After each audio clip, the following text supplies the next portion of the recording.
దేవాదేవుని స్తుతించడానికి గాను మొదటిగా స్తుతిగీతాల పాటల పుస్తకం నుండి 3వ పాట సర్వాధికారి పరమోపకారి ప్రభువని చాటెదుము అనే పాట పాడుకొని మన దేవుని నామాన్ని మహింపరచుకుందాం. సర్వాధికారి పరమోపకారి ప్రభువని చాటెదము, జయ జయ నాదం శ్రీ యేసు గానం స్వరమెత్తి పాడెదము.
you know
రెండవదిగా మన దేవుని నామాన్ని మహింపరచుటకు గాను స్తుతిగీతాల పాటల పుస్తకం నుండి 51వ పాట ఓరన్నా ఓరన్నా యేసుకు సాటి వేరే లేరన్నా అనే పాట పాడుకొని మన దేవుని నామాన్ని మహింపరచుకుందాం.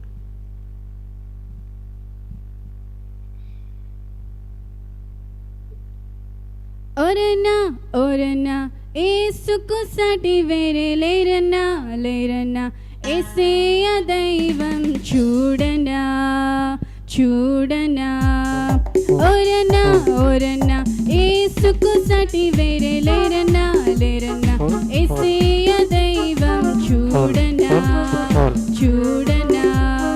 యేసయ్య దైవం చూడనా చరిత్రలోనికి వచ్చడనా పవిత్ర జీవం తెచ్చడనా చరిత్రలోనికి వచ్చడనా పవిత్ర జీవం తెచ్చడనా.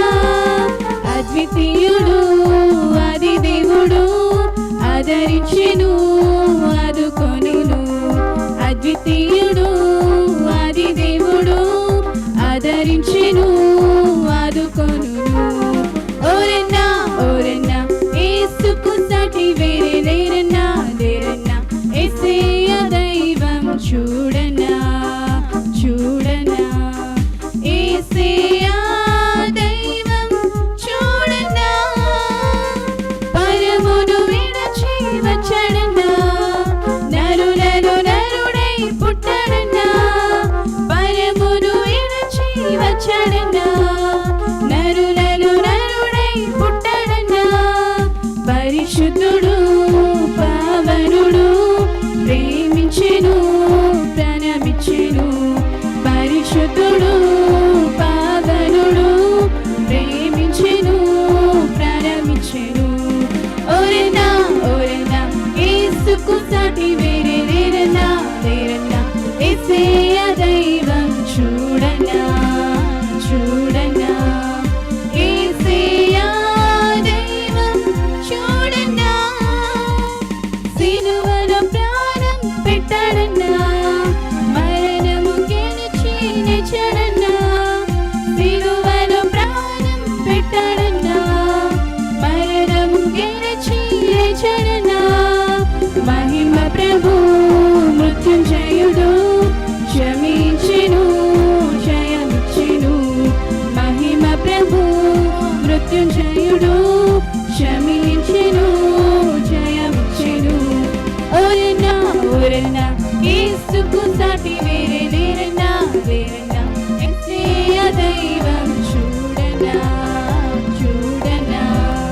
యేసయ్య దైవం చూడనా మహిమలు ఎన్నో చూపడనా మార్గము దారి అన్నడనా మహిమలు ఎన్నో చూపడనా మార్గము దారి అన్నడనా.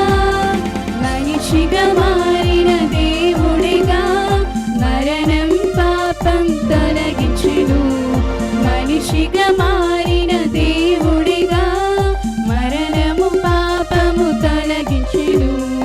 ఓరన్నా ఓరన్నా యేసుకు సాటి వేరే లేరన్నా లేరన్నా యేసయ్య దైవం చూడనా చూడనా. యేసయ్య దైవం చూడనా.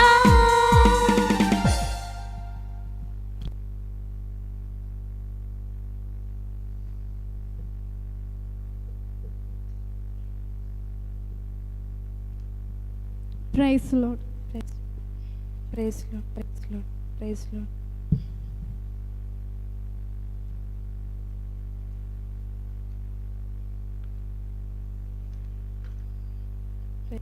Praise Lord.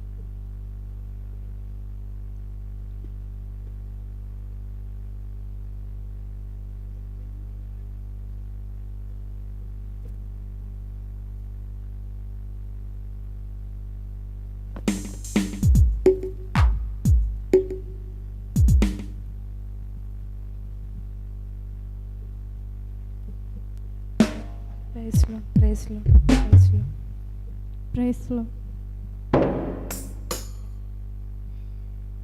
మూడవదిగా మన దేవునామాన్ని స్తుతించడానికి గాను స్తుతిగీతాల పాటల పుస్తకం నుంచి 144వ పాట నిత్యము స్తుతించిన నీ రుణము తీర్చలేను అనే పాట పాడుకొని మన దేవునామాన్ని మహిమపరచుకుందాం. నిత్యము స్తుతించిన నీ రుణము తీర్చలేను, సమస్తము నీకిచ్చిన నీ త్యాగము మరువలేను. నిత్యము స్తుతించిన నీ రుణము తీర్చలేను, సమస్తము నీకిచ్చిన నీ త్యాగం మరువలేను. రాజా రాజా రాజా రాజాది రాజు నీవు, దేవా దేవా దేవా దేవాది దేవుడవు. రాజా రాజా రాజా రాజాది రాజు నీవు, దేవా దేవా దేవా దేవాది దేవుడవు.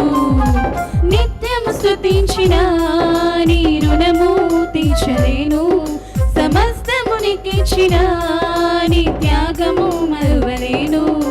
నిత్యము స్తుతించిన నీ రుణము తీర్చలేను, సమస్తము నీకిచ్చిన నీ త్యాగం మరువలేను.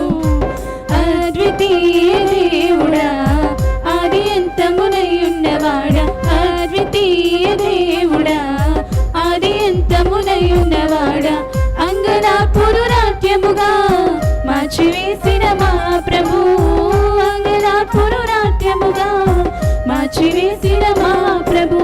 రాజా రాజా రాజా రాజాది రాజు నీవు, దేవా దేవా దేవా దేవాది దేవుడవు. రాజా రాజా రాజా రాజాది రాజు నీవు, దేవా దేవా దేవా దేవాది దేవుడవు. నిత్యము స్తుతించిన నీ రుణము తీర్చలేను, సమస్తము నీకిచ్చిన నీ త్యాగం మరువలేను. నిత్యము స్తుతించిన నీ రుణము తీర్చలేను, సమస్తము నీకిచ్చిన నీ త్యాగం మరువలేను. జీవమైన దేవుడా, జీవమిచ్చిన నాదుడా, జీవమైన దేవుడా, జీవమిచ్చిన నాదుడా, జీవజలముల బొగ్గయొద్దకు నన్ను నడిపిన కాపరి, జీవజలముల బొగ్గయొద్దకు నన్ను నడిపిన కాపరి. రాజా రాజా రాజా రాజాది రాజు నీవు, దేవా దేవా దేవా దేవాది దేవుడవు. రాజా రాజా రాజా రాజాది రాజు నీవు, దేవా దేవా దేవా దేవాది దేవుడవు. నిత్యము స్తుతించిన నీ రుణము తీర్చలేను, సమస్తము నీకిచ్చిన నీ త్యాగం మరువలేను. నిత్యము స్తుతించిన నీ రుణము తీర్చలేను, సమస్తము నీకిచ్చిన నీ త్యాగం మరువలేను. మార్పులేని దేవుడా, మాకు సరిపోయిన వాడా, మార్పులేని దేవుడా, మాకు సరిపోయిన వాడా, మాటతోనే సృష్టినంత కలుగ చేసిన పూజుడా, మాటతోనే సృష్టినంత కలుగ చేసిన పూజుడా. రాజా రాజా రాజా రాజాది రాజు నీవు, దేవా దేవా దేవా దేవాది దేవుడవు. రాజా రాజా రాజా రాజాది రాజు నీవు, దేవా దేవా దేవా దేవాది దేవుడవు. నిత్యము స్తుతించిన నీ రుణము తీర్చలేను, సమస్తము నీకిచ్చిన నీ త్యాగం మరువలేను. నిత్యము స్తుతించిన నీ రుణము తీర్చలేను, సమస్తము నీకిచ్చిన నీ త్యాగం మరువలేను. రాజా రాజా రాజా రాజాది రాజు నీవు, దేవా దేవా దేవా దేవాది దేవుడవు. రాజా రాజా రాజా రాజాది రాజు నీవు, దేవా దేవా దేవా దేవాది దేవుడవు.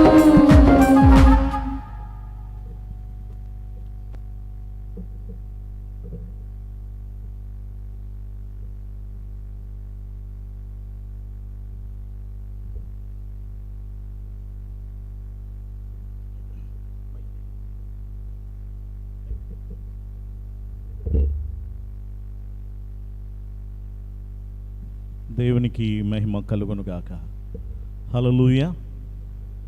ప్రభునందు ప్రియమైన దేవుని బిడలారా, ప్రభువైన యేసుక్రీస్తు వారి దివ్యనామములో బైబిల్ స్టడీలో చేరిన మీ అందరికీ నా హృదయపూర్వకమైన వందనాలు తెలియచేస్తూ దేవుని వాక్యం కొరకు ప్రేమతో మిమ్మల్ందరినీ కూడా ఆహ్వానిస్తూ ఉన్నాను. పరిశుద్ధమైన లేఖన భాగము మత్తయి సువార్త 22వ అధ్యాయము. మత్తయి సువార్త 22వ అధ్యాయము మొదటి నుంచి 12 వచనాల వరకు ధ్యానించుకుందాం. మొదటి నుంచి 12 వచనాలు ఈ సమయంలో సత్య చదివి వినిపించాలని కోరుచున్నాను. సత్య ఈ సమయంలో మత్తయి సువార్త 22వ అధ్యాయము మొదటి నుంచి 12 వచనాలు.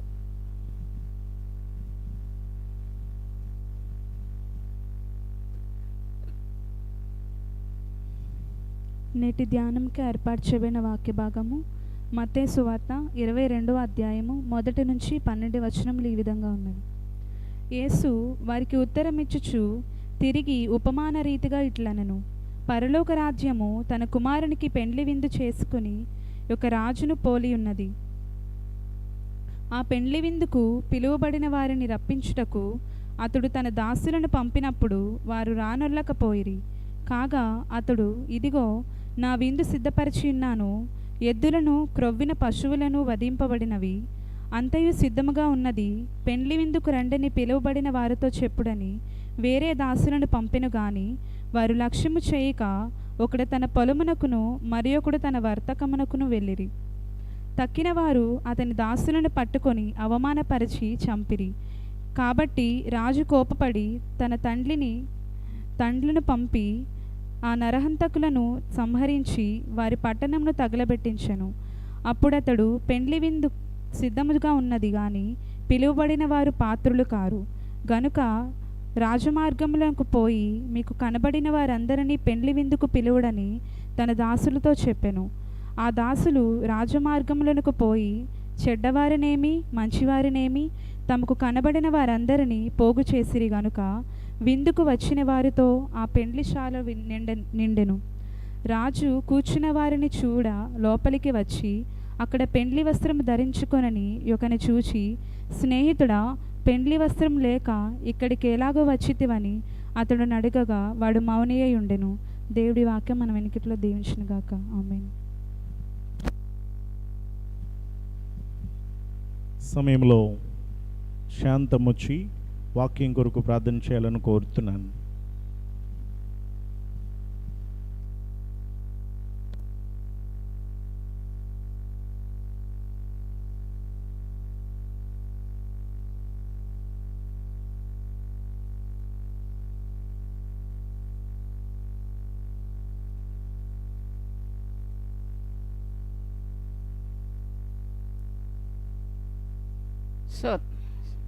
ప్రార్థన చేసి స్తోత్రమునైనా స్తోత్రం స్తోత్రం స్తోత్రం స్తోత్రం స్తోత్రం స్తోత్రం స్తోత్రం స్తోత్రం స్తోత్రం మహాపరిశుద్ధమైన తండ్రి, ప్రేమగల పేవ దయగల మహారాజా, అనేక వందనాలు నాయన. పోయిన వారం నుంచి వారం దాకా కాచి కాపాడే పేవ నీకు వందని రెక్కల షడ్ను భద్రపరిచినందుకు నీకు ఎంతో వందనాలు. మా శక్తి లేని, బలం లేని, ఎన్నిక లేని, ఏ మంచితనం లేని, ఏ జ్ఞానం లేని పేవ నీకు వందనాలు. ఇగో నాయన పాస్టర్ గారు దావానికి వందనాలు. మరి వాక్కం ధర మాట్లాడారు పేవ నీకు వందనాలు. నాయన ప్రార్థన చేయడం మాయంతైతే కార్యం చేసి దేవుడు నువ్వు ఒక్కడవనే అనేసి అని కొందనాలు. నాయన ఈ సేప మరి ఏ వాక్యం అయితే మాకు శుద్ధపరిచించవో పేవాన్ని కొందనాలు. వాక్యం ద్వారా మాకు మన ఎనగలిసిన చెవులు మంచి మనసు దాయిష్టండి పేవాన్ని కొందనాలు. నా తండ్రి నీకు వందనా, నీకే స్తుతులు స్తోత్రాలు చెల్లించుకుంటున్నాం పేవాన్ని కొందనాలు. ఆత్మతో సత్యంతో ఆరాధించి స్తుతించి జ్ఞానం మాకు అందరికి దాయిష్టండి. కూడొచ్చిన బిడ్డలందరినీ దీవించండి, ఆశీర్వించండి. ఆశ్చర్యకరుడు, ఆలోచనకత్వం, నిత్యనకత, సమాధానం అంత కొందనాలు. ఉన్నవాడు నైనా ఏసయాని కొందనా, నీకు ఏమి రుణం తీర్చుకోగలం అయ్యాని కొందనాలు. ఏమి ఇవ్వలేనాలు ఒట్టి వాళ్ళు మట్టిలో పురుగులాడు పెంట మీద గొప్పలాట వాళ్ళం పేవాన్ని కొందనాలు. నాయన నమ్మదైన దేవుడు, గొప్పైన దేవుడు, సంఘాన్ని దీవించండి, సంఘ పెద్దలు దీవించండి, ఆశీర్వించండి. ఇక సంఘ కాపని దీవించండి, ఆశీర్వించండి పేవాన్ని కొందనాలు. ఇదిగో నైనా బిడ్డల జ్ఞాపకం చేసుకోండి, వాళ్ళకి చిన్న బిడ్డల జ్ఞాపకం చేసుకోండి, పాస్టమ్మని జ్ఞాపకం చేసుకోండి, పాస్టర్ని జ్ఞాపకం చేసుకోండి. వృద్ధాపంలో ఉన్న అమ్మగారిని దీవించండి, ఆశీర్వించండి పేవాన్ని కొందనాలు. మీరు వాక్యం ద్వారా దేవానికి వందనాన్ని, ఆయన శయానికి వందన. మాతో మీరు మాట్లాడి విధానం బట్టి నీకు ఎంతో వందనాలు. ఏ వాక్యం అయితే మాకు సిద్ధపరిచి ఉంచావో పివానికి వందనాలు. వాక్యం ద్వారా నువ్వు మాట్లాడండి పివానికి వందనాలు. నాయన పాస్టర్ గారితో మాట్లాడండి పివానికి వందనాలు. నా తండ్రి నీకు వందనాలు. నీకే స్తుతులు స్తోత్రాలు చెల్లించుకుంటున్నాం పివానికి వందనాలు. ఇరిగి నలుగురు రథంతో నువ్వు సంశేతని పట్టుగా నా సన్న పేదను మీ పాత్రను చేర్చుకోమని యేసునామని అడుగుతున్నాను తండ్రి. ఆమె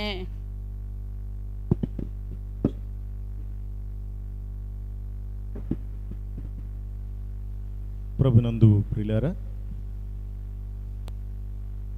చదవబడిన వాక్య భాగాన్ని కొద్ది నిమిషాలు ధ్యానం చేద్దాం. ఈ బైబిల్ స్టడీలో ప్రాముఖ్యంగా మనము యేసుక్రీస్తు ప్రభువారు ఆయన ప్రశ్నించిన ప్రశ్నలను గురించి ధ్యానిస్తూ ఉన్నాం. మత్తయి సువార్తలో యేసయ్య ప్రశ్నలు అనే అంశంలో ఆయన ఎవరిని ప్రశ్నించారు, దేనిని గురించి ప్రశ్నించారు, అలాగే ఆయన మరి చెప్పిన సమాధానాలు కూడా ప్రశ్నలలో చాలా విషయాలు ధ్యానం చేశాం. ఇలాగున 21 అధ్యాయాలు పూర్తి చేసుకున్నాం. మనం 22వ అధ్యాయంలోనికి వస్తున్నప్పుడు ఇక్కడ 12వ వచనంలో ఓ ప్రశ్న కనిపిస్తుంది. ఈ ప్రశ్న ఉపమాన రీతిగా ఉన్నటువంటి ప్రశ్న. అంటే యేసు ప్రభువారు చెబుతున్నటువంటి ఉపమానంలో ఆ యొక్క యజమానుడు ప్రశ్నిస్తున్న ప్రశ్న మనకి కనిపిస్తుంది. ఆ ప్రశ్న యేసుక్రీస్తు ప్రభువారు ప్రశ్నిస్తున్నట్టుగానే మనము ఈ యొక్క మాటను తీసుకోవాలి. ఎందుకంటే ఉపమానము అది ఎందుకు చెప్పబడుతుంది అంటే అది యేసుక్రీస్తు ప్రభువారు సందర్భాన్ని బట్టి ఆయన ఏమి చెప్పనయ్యున్నారో దానిని బట్టి చూస్తే ప్రియులారా, ఇక్కడ చదవబడినటువంటి మాటలో ఏమంటున్నాడు? స్నేహితుడా, పెండ్లి వస్త్రము లేక ఇక్కడికి ఎలాగూ వచ్చితివి? ప్రియులారా, పెండ్లి వస్త్రము లేకుండా ఇక్కడికి ఎలాగొచ్చావు అని ఆ యొక్క పెండ్లి యజమానుడు ప్రశ్నిస్తున్నాడు.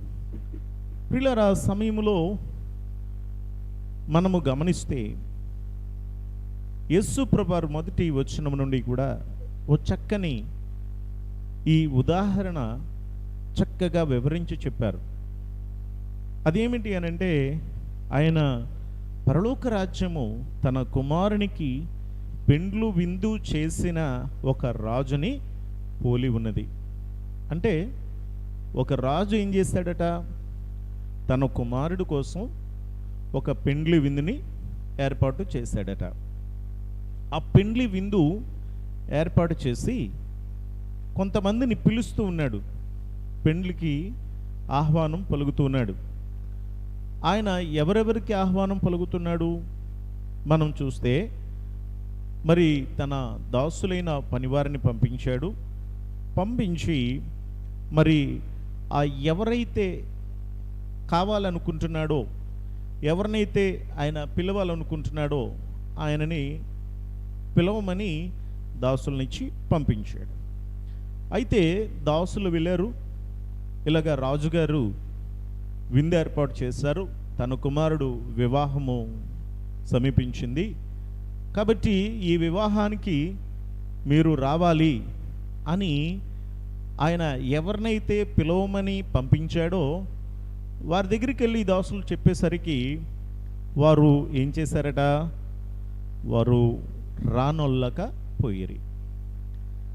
ఇక్కడ నొల్లకపోయిరి అంటే రావడానికి వాళ్ళకి ఇష్టం లేదు.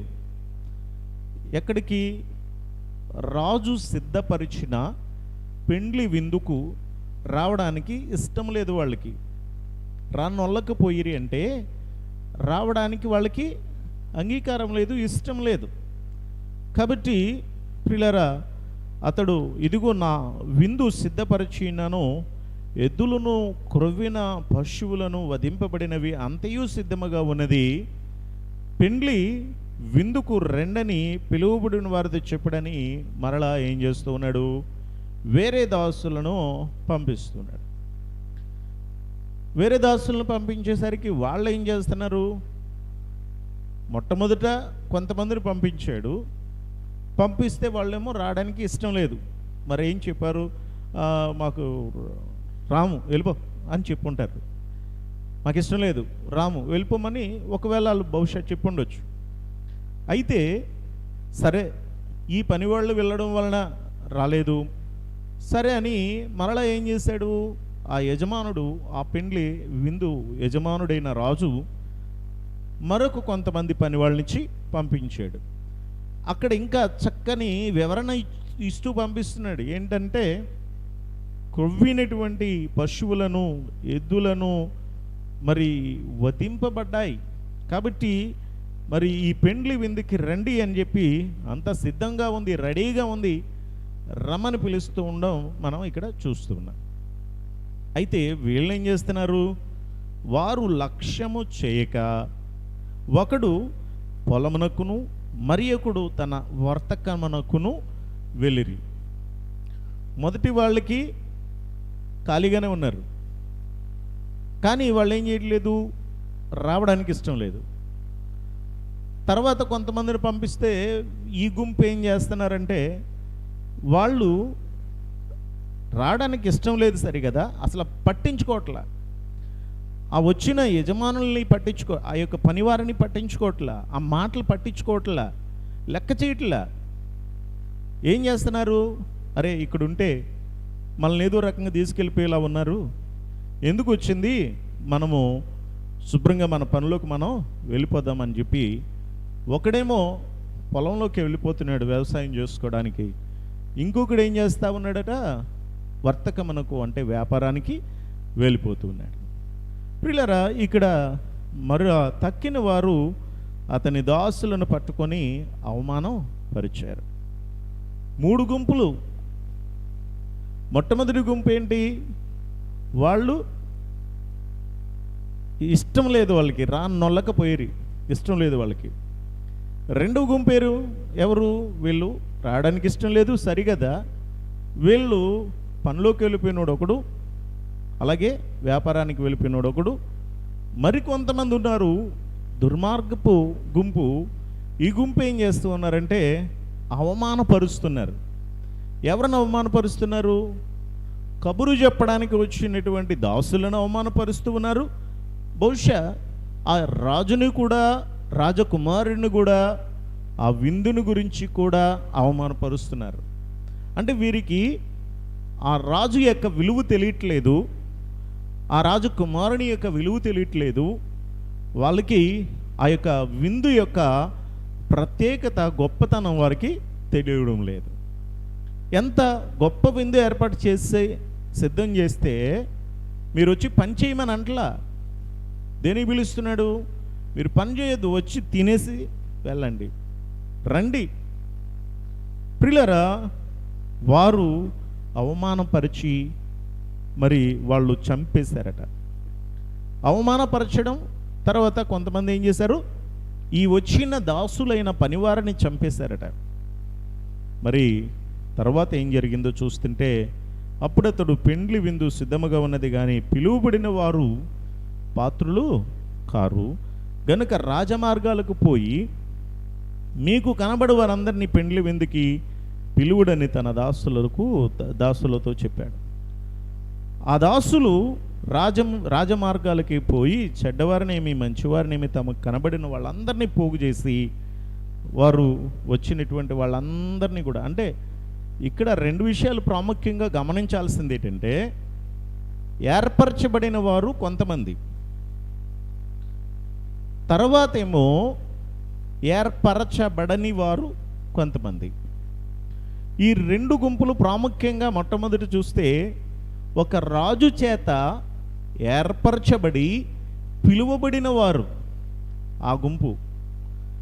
అయితే ఈ గుంపుని మనం ఆలోచన చేస్తే వీళ్ళు ఎవరికి సూచన అనంటే, ఏర్పరచబడి ఉన్న జనాంగము, ఇశ్రాయేలు జనాంగానికి సూచన. ఏర్పరచబడినటువంటి జనాంగము ఇశ్రాయేలు జనాంగం, పిలువబడినటువంటి జనాంగము ఇశ్రాయేలు జనాంగం. దేవుడు అంటాడు, నా సొత్తు సొత్తైన నా జనులు అని అంటాడు. నా పేరు పెట్టబడిన నా జనులు అని అంటాడు. అబ్రహాము దేవునికి లోబడుట ద్వారా, దేవుని యందు విశ్వాసం ఉంచి దేవుని అడుగుజాడలలో జీవించుట ద్వారా, అబ్రహాము ద్వారా దేవుడు ఆయనకిచ్చిన వాగ్దానాలని నెరవేరుస్తూ ఉన్నాడు. తన ప్రజలైనటువంటి వారందరినీ ప్రేమిస్తూ అభివృద్ధిలోనికి తీసుకొస్తూ కాపాడుతూ ఉన్నాడు దేవుడు. అటువంటి ఈ ప్రజలైనటువంటి వారు ఏం చేయడం లేదట.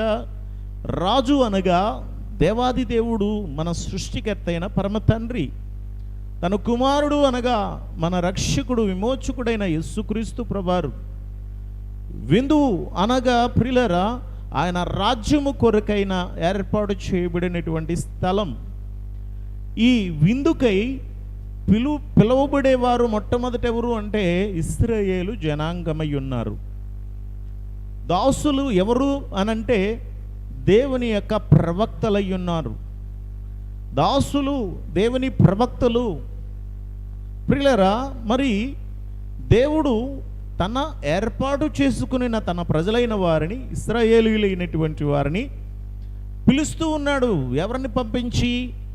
తన దాసులై ఉన్నటువంటి, ప్రవక్తలైనటువంటి, దేవుని సేవకులైనటువంటి వారిని, బోధకులైన వారిని పంపించాడు. దేవుడు పంపించి వారికి బోధిస్తే, వారికి హెచ్చరిస్తే, దేశ రాజులు సహితము, ప్రజలు సహితము దేవుని మీద తిరుగుబాటు చేసినటువంటి వారు, ఈ ప్రజలు రానొల్లని వారు అని బాధపడుతున్నాడు దేవుడు చాలాసార్లు.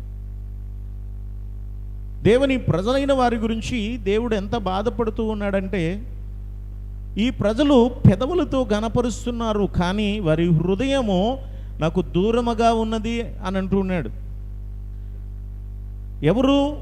దేవుని ప్రజలుగా పిలువబడుతున్న ఇశ్రాయేలీయుల గురించి మాట్లాడుతూ ఉన్నాడు. ప్రియులారా, వారికి ఉన్న ఆధిక్యత, వారికి ఉన్న ఘనత, వారికి ఉన్నటువంటి విలువ ప్రపంచంలో ఎవరికి కూడా, ఏ జనాంగానికి లేదు. ఎందుకనంటే దేవుడు మాట తప్పని వాడు. అబ్రహాముకి ఇచ్చిన వాగ్దానము కాపాడుతూ నిలబెడుతూ వచ్చాడు కాబట్టి ఏ మాత్రం కూడా విడువలేదు వాళ్ళని. ఫస్ట్ ప్రిఫరెన్స్ వాళ్ళకే ఇచ్చాడు దేవుడు. ఫస్ట్ అవకాశం వాళ్ళకే ఇచ్చాడు. విందును సిద్ధపరిచిన రాజు మొట్టమొదట ఎవరిని పిలిచాడు? మనం కూడా చాలాసార్లు అందరినీ పిలవం ఫంక్షన్కి. ఎవరిని పిలవాలో వాళ్ళనే మనం పిలుస్తాం. ఎవరు మన బంధువులో ఒక్కరిని కూడా తప్పకుండా వారిని పేర్లు రాసుకొని మరి వారిని గుర్తు చేసుకొని నెల రోజుల ముందు నుంచే ప్రిపేర్ చేసుకొని మనం కబుర్లు పంపిస్తాం, కార్డులు పంపిస్తాం.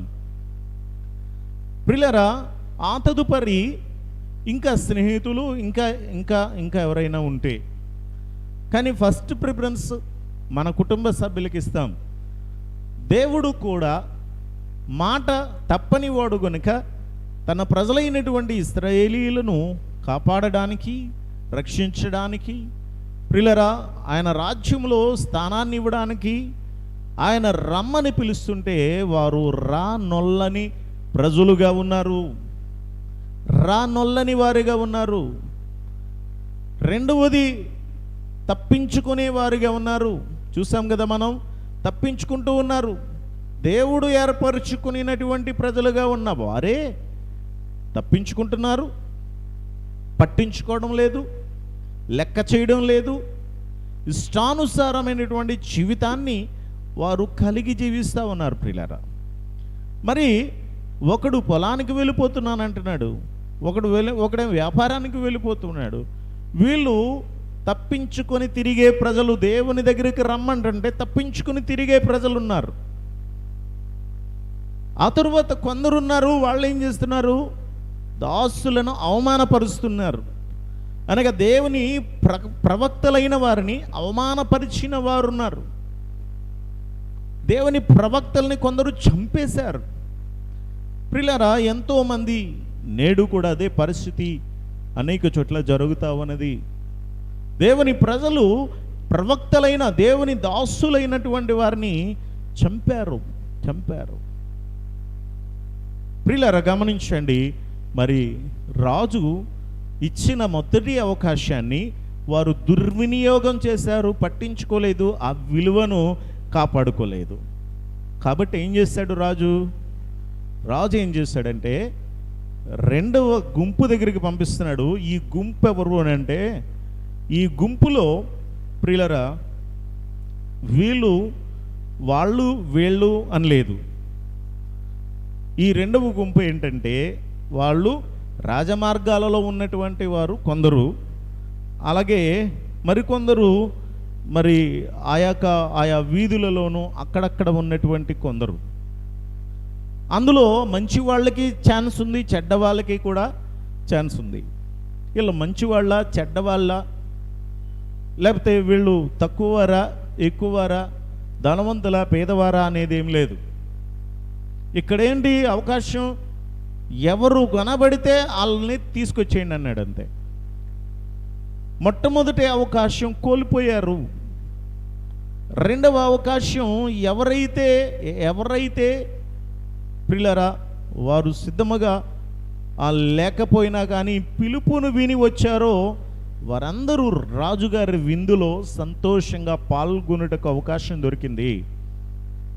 రాజుగారు సిద్ధపరిచినటువంటి అమూల్యమైనటువంటి విందు, గొప్ప విందు, కొవ్విన వాటిని వధించి సిద్ధపరిచిన విందు, గొప్ప విందు. ఆ విందును అనుభవించుటకు ఏర్పరచబడిన వారికి మాత్రం అది దక్కలేదు. ఎవరికి దక్కింది? చివరి వారికే దక్కింది. అందుకని ప్రభువారు అంటారు, మొదటి వారు కడపటి వారు అగుదురు, కడపటి వారు మొదటి వారు ఆగుదురు. దేవుని రాజ్యము కొరకు ఏర్పాటు చేయబడినటువంటి సిద్ధపరిచినటువంటి ప్రత్యేక జనాంగం ఉన్న వీళ్ళు తృణీకరిస్తూ ఉన్నారు కనుకనే వీరు ఆ అవకాశాన్ని కోల్పోతూ ఉన్నారు. కానీ ప్రియులారా, అన్యులుగా ఉన్న మనందరికీ ఈ అవకాశం దక్కింది. ప్రభువారు అంటారు కదా, తలుపు నిద్ద నిలుచుండి తట్టుచున్నాను, ఎవడైనను నా స్వరము విని తలుపు తీసిన ఎడల అతడు నాతోనూ నేను అతనితోనూ భోజనము చేస్తామంటాడు. అంటే దేవుని యొక్క ఆ ప్రణాళిక ఎంత గొప్పదంటే మనకిస్తున్నాడు రెండవ ప్రిఫరెన్స్. ఆ అవకాశం మనం వినియోగించుకోవాలా. మరి మనలో కూడా ఆ మొదటి వారు సాకులు చెప్పినట్లుగా చెప్పే పరిస్థితుల్లో చాలామంది ఉండొచ్చు. మొదటి వారు తప్పించుకున్నట్టుగా నేడు కూడా చాలామంది తప్పించుకుంటూ ఉండొచ్చు. ప్రియులారా, జాగ్రత్త. విలువైన దేవుని రాజ్యంను, ఆయన ఇచ్చే గొప్ప విందును మనం కోల్పోవలసి వస్తుంది. మనం గమనించాలి, ఎక్కడెక్కడి నుంచో వచ్చేసారు, అందరూ వచ్చారు, విందు సాల అంతా కూడా నిండిపోయింది. బాప్తిస్మమిచ్చి యోహాను ప్రియులారా ఆయన అనేక మందిని సిద్ధపడారు. తర్వాత పద్మాసు దీపంలో పరవాసి అయినటువంటి యోహాన్ గారు ఆయన దర్శనంలో చూస్తున్నప్పుడు 1,44,000 మంది ఇశ్రాయేలీయులు కనిపిస్తున్నారు. కానీ ప్రియులారా, తర్వాత ఇంకా తెల్లని వస్త్రాలు ధరించుకుని అనేక మందిని చూస్తుంటే కోటాను మంది ఉన్నారట. ఈ 1,44,000 మంది కేవలం ఇశ్రాయేలీయులే, కానీ కోటాను మంది ఉన్నటువంటి వారు ఎవరు అంటే అనిజన్లే. ఇక్కడ ఉన్న పిక్చర్ అంతా దేవుడు ఆనాడు యోహానికి చూపించేశాడు. అంటే ఈ భూమి మీద భవిష్యత్ కాలములో అక్కడికి ఎంతమంది వెళ్తారో, ఎవరెవరు ఉంటారో అనేది దేవుడు చూపించేశాడు ఆయనకి.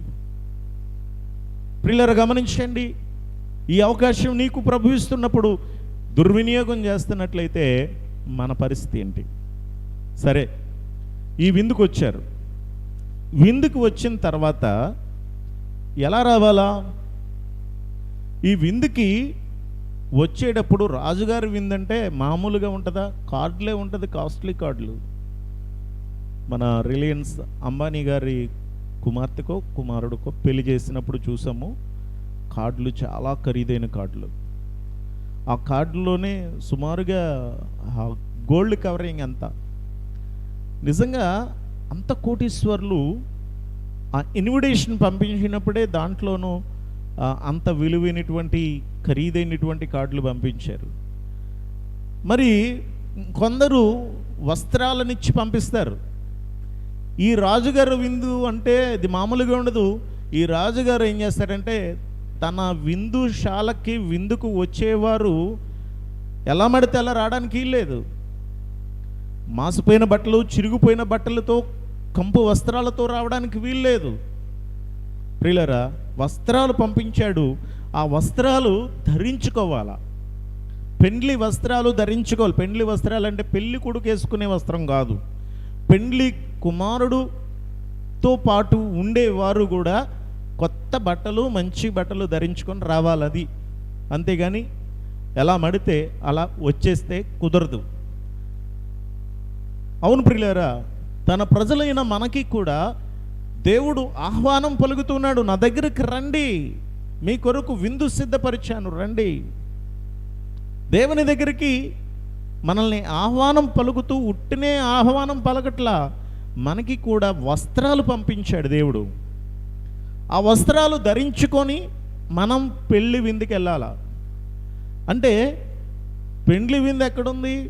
విందు ఎక్కడుంది? మధ్యాకాశంలో ఉందంటాడు. 1000 ఏండ్లు పరిపాలన ఉంటుందట. ప్రియులారా, పరిశుద్ధులకు విందవబోతుంది. ఈ విందులోనికి మనం పాల్గొవాలంటే పెండ్లి వస్త్రాలు ధరించుకోవాలి. ఆ పెండ్లి వస్త్రాలే పరిశుద్ధమైనటువంటి తెల్లని వస్త్రాలు. అవి ఏంటి, దేనికి సూచన అంటే పరిశుద్ధుల యొక్క నీతి క్రియలకు సూచన.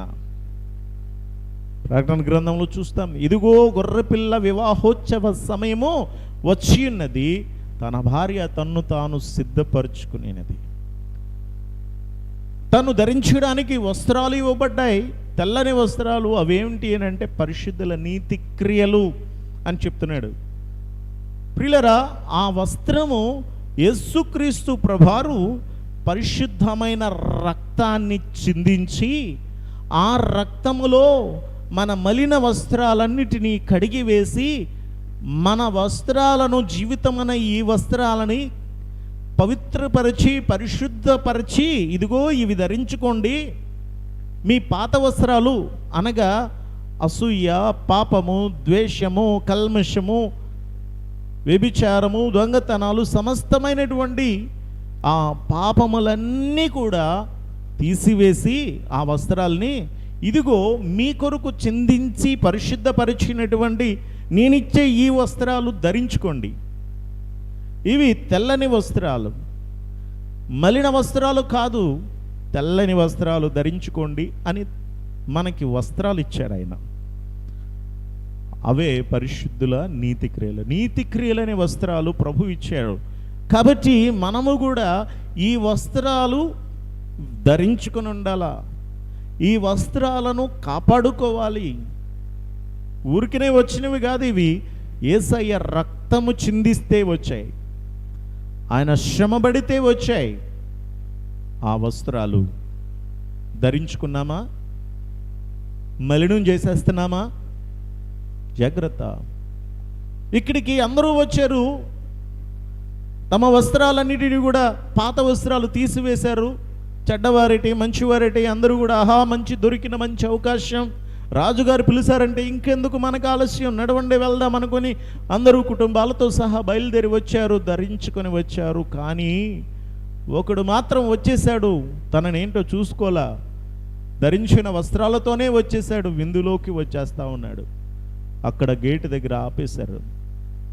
రాజుగారు వచ్చారు, మొత్తం అందరినీ చూస్తూ ఉన్నారు, పరిశీలన చేస్తూ ఉన్నారు. చేస్తూ ఉంటే అక్కడ ఒక్కడు మాత్రం కనిపించాడు. ఎవరా వ్యక్తి అంటే రాజుగారు పంపినటువంటి పెండ్లి వస్త్రాలు ధరించకుండా అలాగే ఉన్నటువంటి వ్యక్తి. ఆ వ్యక్తిని చూస్తుంటే ఆయన అంటున్నాడు, స్నేహితుడా, పెండ్లి వస్త్రములో లేక ఇక్కడికి ఎలాగొచ్చావు? పెళ్లి వస్త్రాలు లేకుండా ఎందుకు వచ్చావు నువ్వు ఇక్కడికి? అన్నీ ఫ్రీయే కదా, కొనుక్కోవలసిన అవసరం ఏమైనా ఉందా? చక్కని విందు ఫ్రీ, వస్త్రాలు ఫ్రీ, కొనుక్కోవాల్సి కొత్త బట్టలు ఏమన్నా ఎక్కడి నుంచైనా కొనుక్కోవాల్సిన అవసరం ఉందా? అంత ఫ్రీ. మరి ఫ్రీగా ఇచ్చినా కూడా ధరించుకోకుండా ఉంటే ఇంకా ఏంటి? యేసయ్య రక్తము చిందించి, విలువైనటువంటి తన పరిశుద్ధమైన రక్తం చిందించి, తన ప్రాణం ఇచ్చి వస్త్రాలు మనకి, రక్షణ వస్త్రాలు మనకి ఫ్రీగా ఇస్తుంటే తీసుకోవడానికి కూడా మన వాళ్ళకి మనకి బద్ధకం, మనకి కూడా నిర్లక్ష్యం. ఎంతమంది నిర్లక్ష్యంగా ఉన్నారో, ఎంతమంది అశ్రద్ధగా ఉన్నారో ఒకసారి ఆలోచన చేసుకుందామా ప్రియులరా? ఇక్కడ ప్రభువారు అంటున్నారు, స్నేహితుడా అని ప్రేమతో పిలుస్తూ ఇక్కడ అంటున్నాడు, ప్రియులరా, పెండ్లి వస్త్రము లేక ఇక్కడికి ఎలా వచ్చావు ఇక్కడికి? ప్రియులరా, ఈరోజు ప్రభు మనల్ని అడిగితే మన పరిస్థితి ఏంటి? అడిగి వదిలిపెట్టాడు అక్కడ. ఇంకా లాస్ట్ టైంలో పరిశీలన చేసే అక్కడ లోపలికి ఎంటర్ చేస్తాడు. లేకపోతే ఏం చేస్తాడు? ఇక్కడ చదువుతున్నాం, వాడు మౌని అయి ఉండెను. అంతటా రాజు వీని కాళ్ళు చేతులు కట్టి వెలుపటి చీకటిలోనికి త్రోసివేయడి, అక్కడ ఏడుపును పండ్లు కొరుకుటయు ఉండునని పరిచారకులతో చెప్పబడెను. కాగా పిలువబడిన వారు అనేకులు, ఏర్పరచబడిన వారు కొందరే అని చెప్పాను. ప్రియులరా, మన జీవితంలో ప్రభు మనల్ని పిలుస్తున్నాడు. మనము ఆయన చెంతకు వద్దాం. ఆయన పాదాల చెంత మనము దీన మనస్కులై మన జీవితాన్ని ప్రభుకి అప్పగించుకుందాం. ప్రభు, నా మలిన వస్త్రాలు తీసివేసి నీవు నా కొరకు నీ రక్తం ఇచ్చి సంపాదించిన రక్షణ వస్త్రాలు ధరించుకుంటాను. నన్ను పవిత్రపరచండి, నన్ను పరిశుద్ధపరచండి. నీతి క్రియలు అనే ఆ పరిశుద్ధ వస్త్రాలు నేను ధరించుకొని జీవిస్తాను. నీవు సిద్ధపరిచిన పరలోక విందులో నేను పాల్గొంటాను అని ప్రార్థన చేద్దాం. నా మలిన వస్త్రాలు తీసివేయండి, నన్ను కడుగుము ప్రభా, పవిత్రునిగా చేయమని ప్రార్థించుదాం. కృపగలిగిన దేవా, నీకే స్తోత్రం, స్తోత్రం, స్తోత్రం నైనా. పరిశుద్ధుడు అయిన తండ్రి, నీకే మహిమ, ఘనత, ప్రభావములు కలుగునుగాక. తండ్రి, ఇంతవరకు మీరు ప్రేమించి ఈ మధురమైన సమయాన్ని ఇచ్చినందుకు స్తుతిస్తున్నాను. ఏమిచ్చి మీ రుణం తీర్చుకోగలము? రక్షణ పాత్రను చేతపుచ్చుకొని కృతజ్ఞత చెల్లిస్తున్నామయ్యా. అవును ప్రభా, తండ్రి, ఏర్పరచబడిన వారు నేనా కొందరు మాత్రమే, కానీ పిలువబడిన వారు అనేకులు. అవును తండ్రి, మొట్టమొదట నువ్వు ఏర్పరచుకున్నది నాయనా అబ్రహాము, నాయన నీ మాటకి లోబడి నిన్ను విశ్వసించి నీలో జీవించడం ద్వారా అబ్రహాము సంతానమును ఇశ్రాయేలీలుగా తన ప్రజలుగా నా ప్రభా నువ్వు ఏర్పాటు చేసుకుని వారిని ప్రేమించావు, నీ వాగ్దానాన్ని నిలబెట్టావు, కాపాడుతూ వచ్చావు. మీరు చేస్తున్నటువంటి మేలును మరిచి నీపై తిరుగుబడ్డారు. నువ్వు సిద్ధపరిచిన విందుకు రావడం లేదు, నీ కుమారుని కూడా చంపేశారు తండ్రి. ప్రవక్తలైన నీ దాసులను చంపారు, అవమానపరిచారు, నిర్లక్ష్యంగా ఉన్నారు, పట్టించుకోవడం లేదు. ఈరోజు మేము కూడా అలాగే ఉన్నాం, మా పరిస్థితి కూడా అలాగే ఉంది. మీ కనికరం మాపై ఉంచండి, నీకు లోబడి నీలో జీవించడానికి సహాయం చేయండి. నీ మార్గంలో మమ్మల్ని నడిపించుకోండి, మా జీవితాలు పవిత్రపరచండి, నీ రాజ్యం కొరకే మమ్మల్ని స్థితిపరచండి. అయా, మొదటివారు కడపటివారు, కడపటివారు మొదటివారు అవుతారన్నారు. నేను అదుగు తండ్రి, అనే జనులుగా నీ యందు విశ్వాసం ఉంచి నేడు అనేక మంది, లక్షల కోట్ల మంది ప్రజలు నిన్ను అంగీకరిస్తూ ఉన్నారయ్యా. కానీ దేవుని బిడ్డలమని చెప్పుకుంటూ వెనకంజ వేస్తూ, నిర్లక్ష్యపరుస్తూ, వెనకబడిపోయిన తరముగా జీవిస్తూ ఉన్న మమ్మల్ని ప్రభా జ్ఞాపకం చేసుకోండి, నీలో నడిపించండి, నీ మార్గంలో జీవింపచేయండి. నాయనా, నీవిచ్చిన ఓ తండ్రి రక్షణ వస్త్రము, తెల్లని వస్త్రం, పవిత్రమైన రక్తముతో నైనా మాకు ప్రభా ఇచ్చిన దేవుడు నైనా.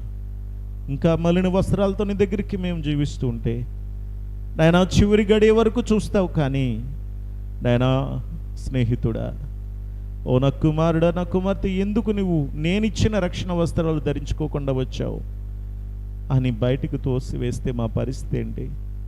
నిత్యము మండుచున్న అగ్ని గంధకములతో మండుచున్న గుండములో మేము పాలు పొందాల్సిన పరిస్థితి. దేవా, మీరు మమ్మల్ని కనికరించండి, మా జీవితాలను సరిచేయండి, నీ రాజ్యం కొరకు సిద్ధపరచు. ఈరోజు బైబిల్ స్టడీలో మీరిచ్చిన ఈ ప్రశ్న మమ్మల్ని కదిలించింది. అవును ప్రభా, స్నేహితుడా, పెండ్లి వస్త్రము లేకుండా ఇక్కడికి ఎలా వచ్చావు? అవును నాయనా, మేము కూడా ప్రతి క్షణము పరిశీలన చేసుకుంటూ రక్షణను ధరించుకొని నీ మార్గములో నడుచుటకు సహాయం చేయండి. మా సంఘాన్ని దీవించండి. సంఘ సభ్యులు, సండే స్కూల్, స్త్రీలు, యూత్ విభాగం, సంఘ కార్యవర్గం అందరినీ కూడా ఆత్మీయంగా శారీరక వర్ధిలింపచేయండి. చంటి బిడ్డలను, వృద్ధులను కాపాడండి. కరోనా వైరస్ నుంచి సంపూర్ణ విడుదల అందరికీ దయచేయండి. ఏ బిడ్డ ఏ కష్టంలో ఉన్నారో మీరు ఆదుకోండి. ప్రతి వారి సమస్యలన్నీ తీసివేయండి ప్రభా. అందరిని ఆత్మీయంగా శారీరక వర్ధిలింపచేయండి. నేను ఇంకా ఎవరు కూడా కరోనా బారిన పడకుండా కాపాడండి. ఎంతోమంది కరోనా బారిన పడి నశించిపోతున్నారయ్యా. దేశము ప్రత్యేకమా విశాఖపట్నం విస్తరించిపోతుంది. మీరే కనికరించండి నాయన, స్వస్థపరచండి. నీ భద్రతలో మమ్మల్ని అందరూ ఉంచండి. ఈ సమయమందు నా దేవా, అదిగో తండ్రి, మా పట్టిన దేశ ప్రపంచ ప్రజలకు శాంతిని, సమాధానము, నెమ్మదిదై కరుణ నుంచి సంపూర్ణ స్వస్థత ఇచ్చేయండి. మరలా నిశ్చితమును బట్టి రేపు ఆదివారం మేము కూడి ఆరాధించి మహింపరచ భాగ్యం దయచేయమని యేసు నామమున అడిగి వేడుకుంటున్నాను పరమ తండ్రి, ఆమేన్. పరలోకమందున మా తండ్రి, మీ నామం పరిశుద్ధపరచబడును గాక, రాజ్యమొచ్చును గాక, చిత్తం పరలోకమందు నెరవేరినట్లు భూమి అందు నెరవేరును గాక. మానుదిన ఆహారం నేడు మాకు దయచేయం. మా రుణస్థులను మేము క్షమించిన ప్రకారం రుణములు క్షమించు. శోధనలోనికి తేక కీడు తప్పించుము. రాజ్యం, బలం, మహిమ నిరంతరం మీరై నారు తండ్రి, ఆమేన్. పరమ తండ్రి అయిన దేవుని ప్రేమ, కుమారుడు అనే కృప, పరిశుద్ధాత్మ సహవాసము దీవెన ఇప్పుడు ఎల్లప్పుడూ సదాకాలం ప్రపాసనలో బైబిల్ స్టడీలో చేరి ప్రార్థనలు ఏకీభవించిన ప్రతి బిడ్డకు సదా తోడే నడిపించుగాక, ఆమేన్.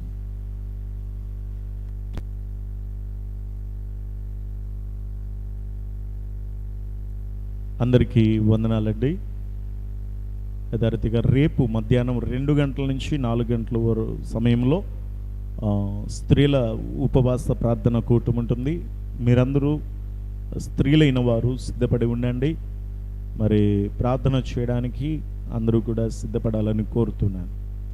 అలాగేనని ఆదివారం ఆరాధన 10 గంటలకి లైవ్లోనే ఉంటుంది. సిద్ధపడాలని కోరుతున్నాను. Praise the lord.